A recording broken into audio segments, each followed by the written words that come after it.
Bismillahirrahmanirrahim. Assalamualaikum warahmatullahi wabarakatuh. Anak-anakku, kita lanjutkan materi sebelumnya. Kita lanjutkan untuk materi komponen utama sistem komputer.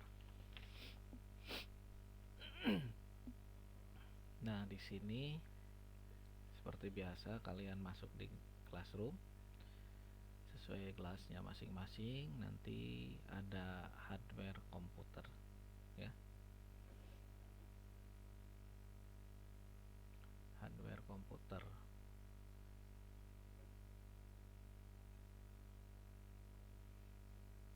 Nah, tinggal klik saja. Oke. Nah, di sini adalah ada slide-nya, ya. Di sini slide-nya berkelanjutan, ya. Artinya Bapak tidak membuat file baru, tapi dalam satu slide itu banyak materinya, jadi ditambah berkelanjutan, ya. Baik, kemarin sampai mana? Sampai sistem komputer, ya.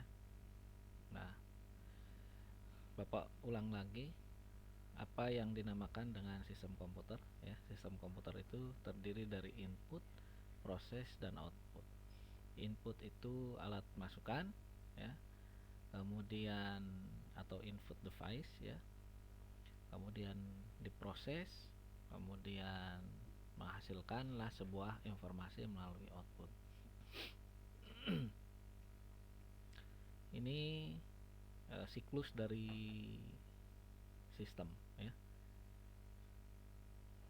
Mulai dari organization, ya, kemudian input, processing, distribution, output. Nah, di dalam processing ini ada tanda panah bolak-balik, ya, berlawanan arah, yaitu ketika setelah diproses kemudian bisa disimpan atau di storage, ya, di tempat penyimpanan, dan dapat diambil lagi, ya. Oke, sampai situ, ya. Sekarang hardware komputer. Hardware atau dalam bahasa Indonesia disebut juga dengan perangkat keras, ya. Nah, itu adalah hardware. Bahasa Indonesianya perangkat keras. Adalah sebuah komponen dari komputer yang digunakan untuk berinteraksi langsung dengan manusia, yang berfungsi mendukung proses komputerisasi. Jadi hardware bekerja berdasarkan perintah yang diberikan, ya. Jadi perintah yang diberikan baru hardwarenya bekerja. Nah, dengan adanya hardware, maka komputer dapat melakukan berbagai kegiatan yang telah ditentukan oleh pemberi perintah. Nah, itu hardware, ya.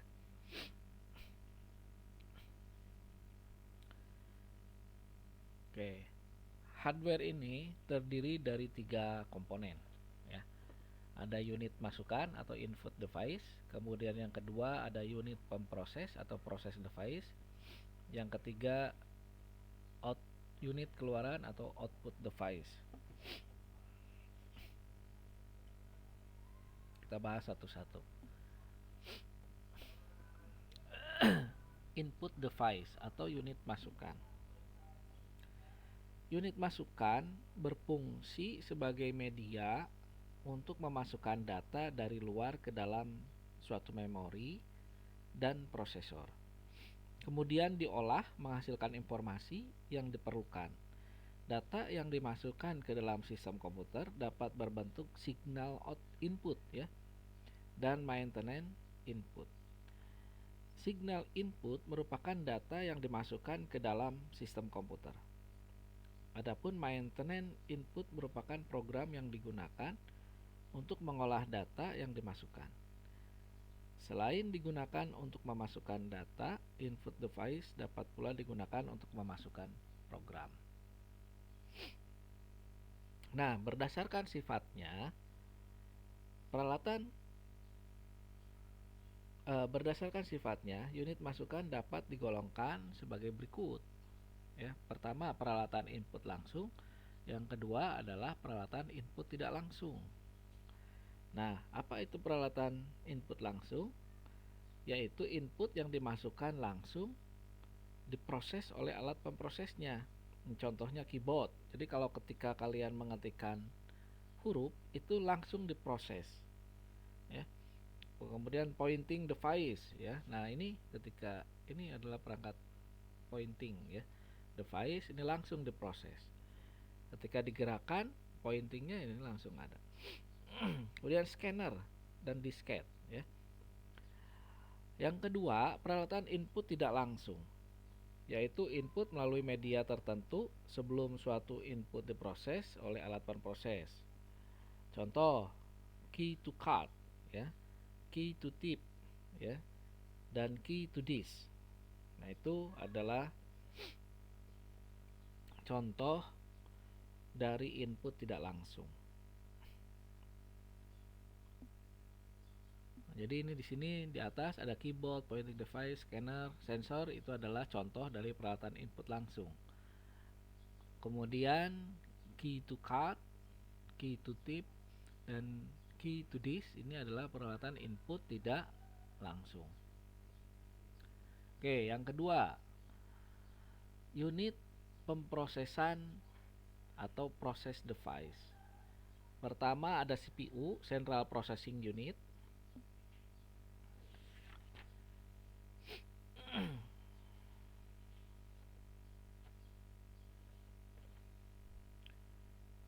Kemudian di dalam CPU ini terbagi menjadi tiga, ya, ada unit kendali kontrol atau control unit.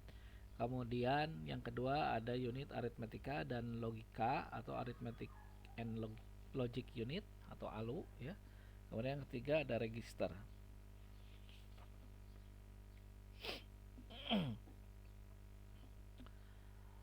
Nah, CPU atau Central Processing Unit adalah perangkat keras komputer yang bertugas menerima dan melaksanakan perintah dari perangkat lunak. Jadi, Central Processing Unit itu perangkat keras komputer yang bertugas menerima dan melaksanakan perintah dari perangkat lunak atau software, ya. CPU sering disebut juga sebagai prosesor karena merupakan pusat pengolahan data dalam sebuah komputer. Kinerja sebuah komputer ditentukan oleh kualitas dan teknologi dari CPU yang digunakan. Jadi, fungsi utama dari CPU adalah melakukan operasi aritmetika dan logika terhadap data yang diambil dari memori atau dari informasi yang diberikan melalui beberapa perangkat keras. Oke. Nah, itu CPU, ya. Nah, pertama, CPU itu terdiri dari beberapa komponen. Ya, pertama unit kendali, control unit atau CU, ya.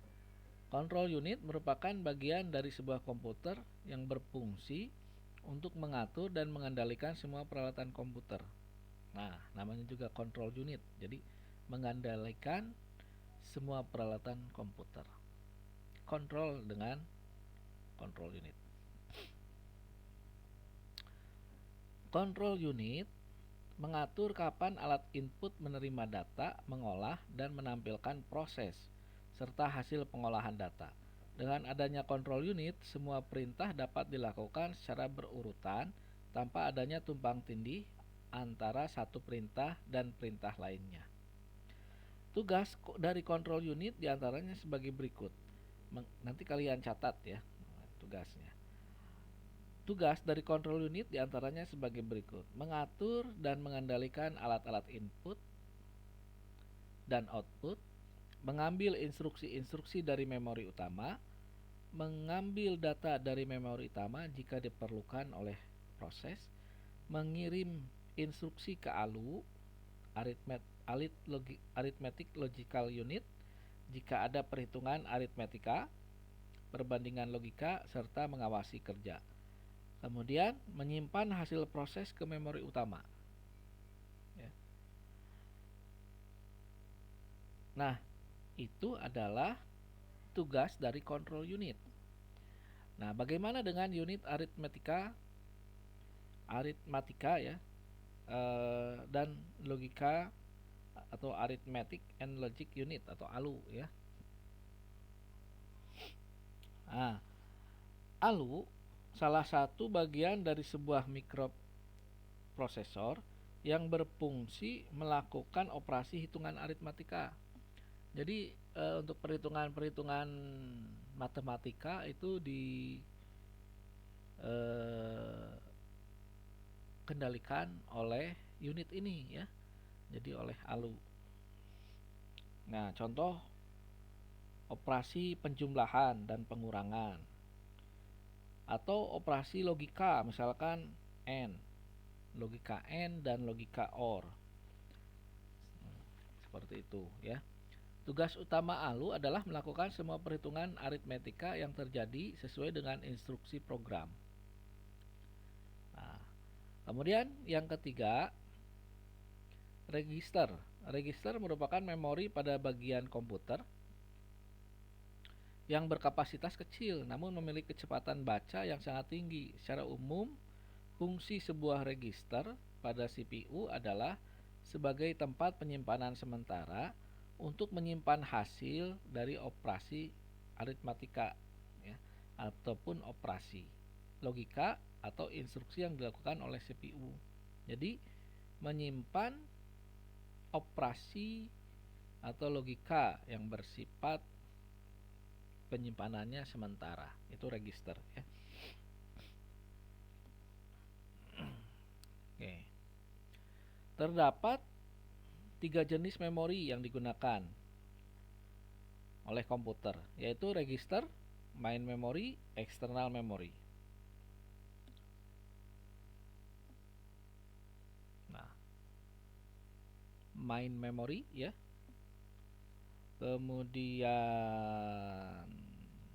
external memory. Main memory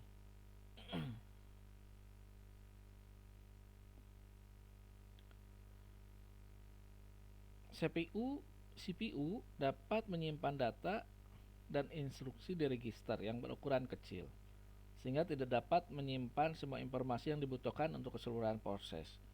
Untuk mengatasi masalah tersebut, dibuatlah alat proses yang dilengkapi dengan daya tampung yang lebih besar sebagai media penyimpanan data. Memori memiliki ruang-ruang penyimpanan.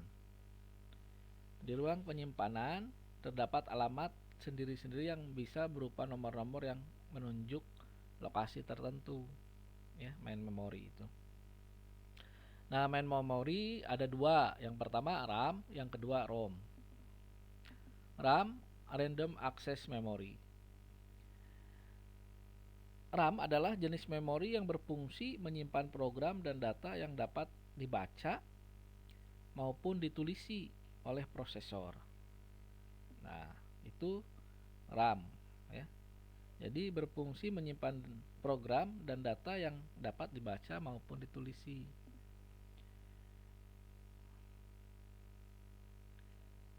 Nah, struktur dari RAM dibagi menjadi beberapa bagian ya. Pertama ada input storage, ada program storage, working storage, dan output storage.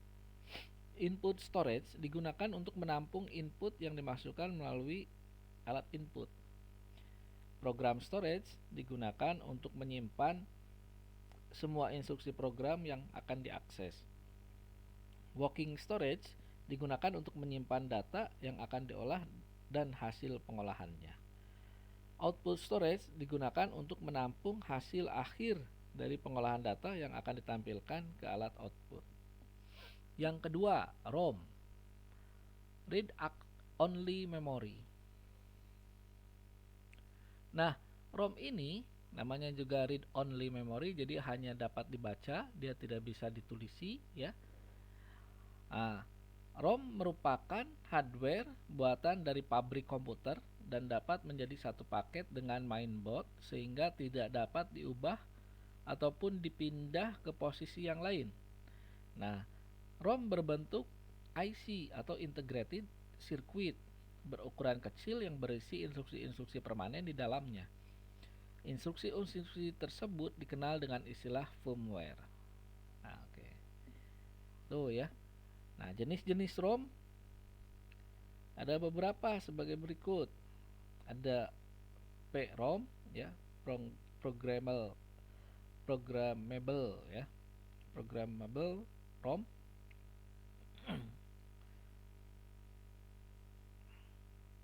Yaitu ROM yang bisa diprogram kembali dengan catatan hanya boleh satu kali diubah, setelah itu tidak dapat diprogram lagi.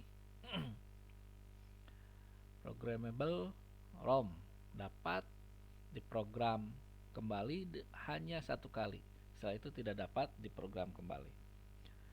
Kemudian ada yang kedua RP-ROM ya. RP-ROM, Reprogrammable ROM, merupakan perkembangan dari versi PROM di mana ROM dapat diubah berulang kali sesuai dengan yang diinginkan. Oke, kalau tadi hanya satu kali bisa diubah PROM ya. Yang kedua REPROM ya, bisa diubah berulang kali sesuai dengan yang diinginkan. Kemudian ada yang ketiga EPROM ya, atau Erasable Program ROM, merupakan ROM yang dapat dihapus dan diprogram kembali, tetapi cara penghapusannya dengan menggunakan sinar ultraviolet. Nah, itu ya. Nah, ini EPROM ya. Kemudian ada EEPROM, Electronical Erasable Program ROM, merupakan ROM yang dapat diubah dan dihapus menggunakan teknik elektrik ya. Nah, EEPROM ini adalah jenis ROM yang paling banyak digunakan saat ini ya. Nah, itu main memori, RAM dan ROM. Kemudian unit keluaran atau output device. Suatu pengolahan data yang akan menghasilkan keluaran atau output dalam bentuk-bentuk seperti berikut ya. Jadi keluaran itu dalam bentuk tulisan, bisa huruf, angka, kata, karakter khusus dan simbol-simbol ya. Kemudian ada gambar, image ya, merupakan suatu bentuk grafik atau gambar. Kemudian ada suara, dapat berisi musik atau bunyi. Kemudian ada berbentuk yang dibaca oleh mesin dalam bentuk simbol ya, dan dimengerti oleh komputer ya. Nah, pada umumnya bentuk ini dimasukkan ke dalam device driver. Nah, unit keluaran atau output device itu terdiri dari tiga. Ada hard copy device, ada soft copy device, ada drive device. Hard copy device merupakan alat yang digunakan untuk mencetak tulisan dan image pada media kertas atau film. Hard copy device bersifat permanen, lebih portable, dapat dilepas dari alat outputnya dan dapat dibawa. Portable ya itu. Contoh hard copy device adalah printer dan plotter ya. Kemudian plotter itu adalah mesin cetak yang besar ya. Kemudian soft copy device merupakan alat yang digunakan untuk menampilkan tulisan dan image pada media perangkat lunak ya, yang berupa sinyal elektronik. Contoh soft copy PDF ya, itu contoh soft copy-nya. Kemudian video display ya, video. Nah, ini soft copy ini. Salah satu contoh soft copy device adalah video pembelajaran ini ya. Dan ini adalah video display ya. Speaker ya, flat panel display dan sebagainya. Kemudian ada yang namanya drive device. Jadi merupakan perangkat lunak yang mengatur bagaimana sebuah perangkat keras berperilaku. Tanpa driver, perangkat keras tidak akan mengerti apa yang diperintahkan oleh komputer ya. Kita dapat menganalogikan driver di komputer dengan driver dunia nyata Contoh drive device adalah disk drive ya, atau tip drive ya. Nah, itu adalah contoh dari drive device. Oke, cukupkan dulu sekian. Kita lanjutkan minggu depan ya. Untuk komponen hardware komputer tinggal sedikit lagi ya. Sampai di sini, terima kasih atas perhatiannya. Assalamualaikum warahmatullahi wabarakatuh.